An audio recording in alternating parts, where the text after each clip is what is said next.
Good morning, good afternoon, good evening, YouTubers. This is Jerry Diamond with How to Get Out of Babylon, and I need to put on my headset.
Chapter 36.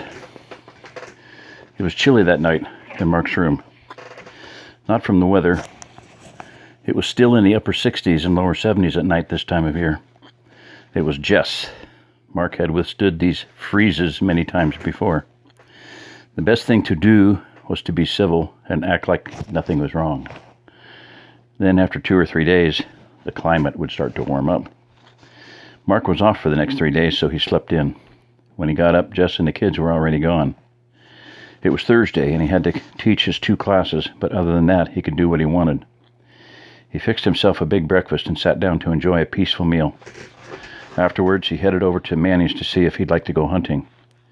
Manny was excited about the prospect of getting some meat. He asked if he could bring his son-in-law, and Mark agreed. Then Manny invited his friend out back to have a look at something. When they got to the chicken coop, Mark could see several chickens scratching in the dirt with chicks in tow. "Your investments are growing," Manny said with a smile. "It won't be long before they're mature." "Thanks, Manny. I can't tell you how much I appreciate this." "Mi amigo, it is I who appreciates how much you have done for me and mi familia." After visiting with Manny for a few more minutes and cementing the plans for the hunting trip, Mark headed over to teach his morning class. It went without incident, as did the afternoon one. The atmosphere was still cool at dinner, and even the meeting seemed subdued. Someone brought up the empty house that John and Marion had once lived in and asked if it should be given to someone else to live in. While a few people spoke up with ideas about what to do with the Olson house, most seemed to be taken by surprise at the suggestion that the house be occupied. In the end, everyone agreed to think about what to do and discuss it at a later time. On Friday, Mark spent much of the day getting ready for his trip. He checked the truck and filled it with fuel. He pulled the rifles and shotguns that they would use out of the safe and checked to make sure that they were clean and ready. He got out the ammo they would need and packed it into a big duffel bag, along with skinning knives, a bone saw, and some Ziploc bags. He cleaned up all of his ice chest. He'd run the generator a little longer than usual last night to freeze some of his ice bottles and all of the ice cube trays that everyone had lent him. He would do the same tonight. The rest of the day he spent planning out and starting on his chicken coop. He had estimated the size of Manny's coop and tried to duplicate it. He set the poles for the corners and was starting to nail the plywood up on the sides when Gunny came hobbling up. "Hey, karate man, what you doing? What you working on?" "I'm building a chicken coop, man, Gunny. Manny has some chickens for me, and they're almost big enough to move over here. I can't wait to have our own eggs."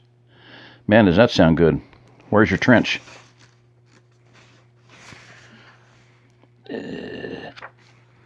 Come on. "Huh?" Mark stared at the old sergeant blankly. "The trench, to bury the sides of the coop in. You know, so the coons and possums can't dig in."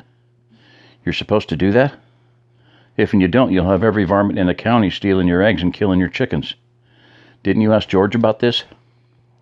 "I didn't want to bother him. He's been so busy with the gardens and all."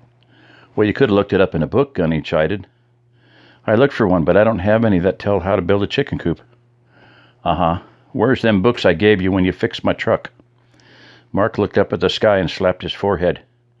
When he looked back down, Gunny was smiling like a Cheshire cat. "I always wondered why your forehead was so flat," Gunny teased. "I completely forgot about those books." Mark turned and walked into his shed. A moment later, he walked out with the box Gunny had given him a month ago. He pulled out the Back to Basics book and started flipping through the pages. When he found the section on chickens, there was a detailed plan for a coop.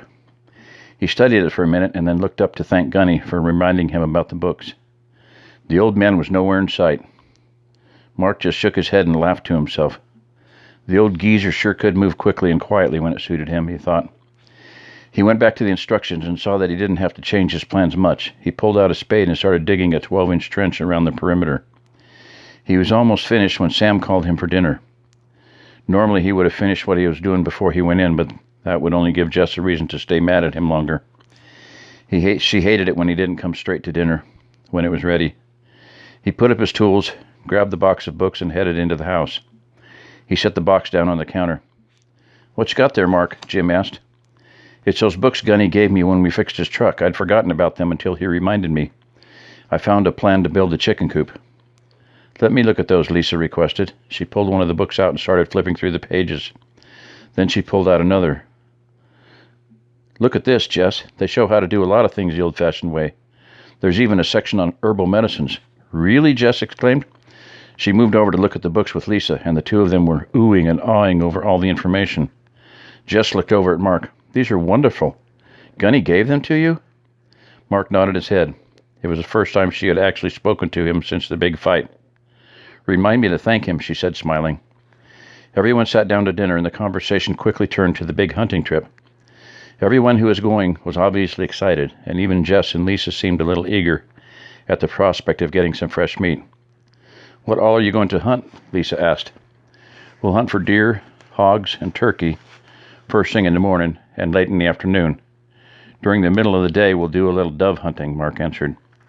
"Is deer season open?" Jess inquired. "Technically only if you're hunting with archery equipment, but I don't think the game wardens are going to be very strict in these circumstances, even if they can get out into the field." "Well, make sure you bring me a turkey or two. I just love wild turkey on the grill." "We know, Mom," David grinned. "That's what you always tell us." "I just have to make sure you don't forget what I like," she shot back at David, but winked at Mark, where no one else could see. Mark was a little confused at the signal she was sending. She should still be mad for a day or two. He couldn't think of a time, since they'd been married, that she hadn't been mad for at least 3 days after a big fight. He decided to put it out of his mind and join in with the happiest conversation that he could remember since the burst. They listened to the news after dinner, but as usual, there was nothing new. At the meeting, the subject of the Olson house came up again. Someone suggested that it be saved for a doctor to live in, if they ever found one. Somehow that suggestion didn't sit well with Mark. He didn't feel comfortable with giving the house to anyone. Evidently, he wasn't the only one with such feelings, as several people spoke up and said exactly what he was thinking. Scott Simmons suggested that perhaps the CP could be moved into the Olson garage, since it was more centrally located than his. He also said that he really needed his garage back, since some of his friends had come to stay with him. This suggestion was voted on and approved. Plans were made to move everything to the Olson place over the weekend. Scott seemed to be very pleased. Mark looked around and realized that while they weren't having the population explosion they previously had seen, their community was still steadily growing. Before the meeting was adjourned, Mary Patterson suggested that perhaps it was time for another street dance. That suggestion was met with tremendous support. Since the children now had school, next Friday night was agreed on. Mary was put in charge since it was her idea, and the official meeting was concluded. Most everyone stuck around for a little while, as had become customary.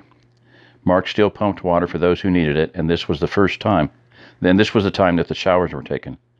Most people just hung around to visit. Some of the women gathered around Mary to discuss the party plans. Manny came up and confirmed the departure time for the next morning. He told Mark he was really looking forward to tomorrow. Mark said he was anxious to go as well. When the crowd had thinned out a little, Mark headed for his room. It would be a long day tomorrow, and he wanted to get some shut-eye. Inside his bedroom, Mark laid out the clothes he'd wear in the morning. He heard a soft knock and turned to see his wife's head poking through the doorway. "Are you getting ready for bed?" she asked sweetly. "Yeah, 3:30 comes early." He tried not to sound too shocked that she was talking to him. "I wanted to tell you how sorry I am about getting mad at you the other day. I was wrong," she said as she opened the door all the way and nervously fidgeted with the doorknob. After what seemed like a long moment, she spoke again. Aren't you going to say anything? We've been married for almost 20 years, and this is only like the third time you've apologized to me. I guess I'm in too much shock to say much of anything. Even so, when someone says they're sorry, you should say something. She took a step toward him. Okay, how sorry are you? Why don't you let me show you, she whispered as she closed the door behind her.